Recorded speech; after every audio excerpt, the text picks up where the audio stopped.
नमस्कार दोस्तों, प्रज्ञावाणी YouTube channel पर आप सभी का बहुत बहुत स्वागत है। प्रस्तुत है आत्मनिर्माण की ओर भाग 2। किसी रोज संध्या समय विश्लेषण करने में जब मालूम हो जाए कि आज दिन भर हमने किसी की निंदा नहीं की, कोई हीन बात नहीं बोली, किसी का तिरस्कार नहीं किया, चुगली नहीं की, तो समझ लो कि उस दिन तुम्हारा आध्यात्मिक विकास का बीजारोपण हो गया। शब्दों पर अधिकार रखकर अब तुम आगे उन्नति कर सकोगे। यदि तुम किसी व्यक्ति द्वारा अन्य व्यक्ति की आलोचना, चुगली या तिरस्कार सुनो तो उस पर ध्यान मत दो, उसे मत मानो। वह निंदक अपनी ही आत्महीनता का परिचय दे रहा है। उसमें स्वयं कितनी बुराइयां हैं उसे वह नहीं देखता, नहीं दूर करता। वह दूसरों के छिद्र देखता है। उसकी बात सुनकर उससे कहो, मुझे आलोचना या चुगली मत सुनाओ, इससे तुम्हें या मुझे क्या लाभ।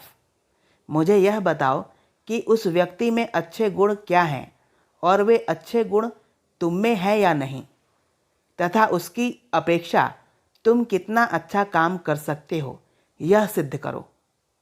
तुम्हारी ऐसी बातें सुनकर उसकी दोबारा चुगली करने की हिम्मत नहीं होगी। तुम भी यदि चुगली या वार्ता सुनो, दूसरों की चर्चा सुनो, तो उसे दूसरों को मत सुनाओ। इससे व्यर्थ बकवाद बढ़ता है, व्यर्थ के विचार फैलते हैं।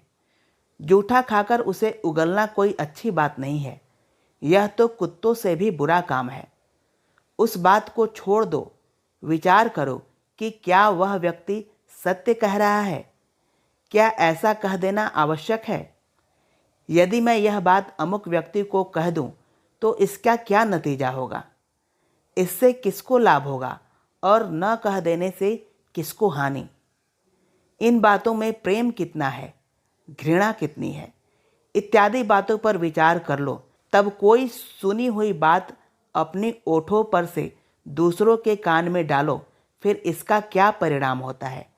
तुम्हें पश्चाताप न होगा और दोष नहीं लगेगा, गवाही नहीं देनी होगी।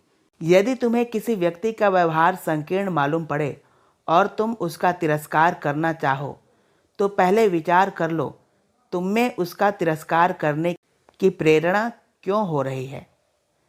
उसमें जो संकीर्णता और बुराई है, क्या वह हम में नहीं है। यदि हम में भी वही बात है तो पहले स्वयं आत्मशुद्धि की आवश्यकता है, तभी दूसरे पर दोष लगाने का अधिकार होगा। जब तक तुम में वही बुराई है तब तक तुम दोनों बराबरी की श्रेणी में हो। यदि तुम में वह संकीर्णता और बुराई नहीं है तो तुम शुद्ध हो, परंतु उसका तिरस्कार करने में तुम में हीनता आ जाएगी। उसको शुद्ध करो। फूल मिट्टी में पड़कर उसे भी सुगंधित कर देता है। उसे मत कहो तुम निकृष्ट और नीच हो, दुष्ट बेईमान हो, वरन उसे इन शब्दों की कल्पना ही न होने दो।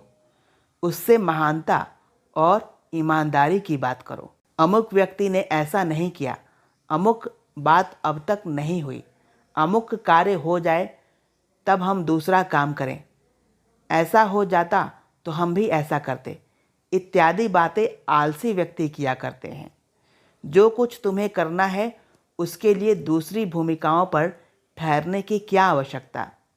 भूतकाल की अपूर्णताओं पर कूढ़ते रहने की अपेक्षा वर्तमान को पूर्ण कर भविष्य का निर्माण किया जा सकता है।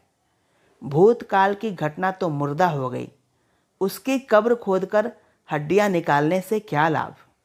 चेतन तत्व का आविष्कार करो जिससे तुम्हारा और संसार का निर्माण हो। क्रमशः जारी। अखंड ज्योति, अगस्त 1948, पृष्ठ 24। दोस्तों, अगर आपको हमारा ये प्रयास अच्छा लगे तो हमारे चैनल को सब्सक्राइब करें और कमेंट बॉक्स में कमेंट करना न भूलें।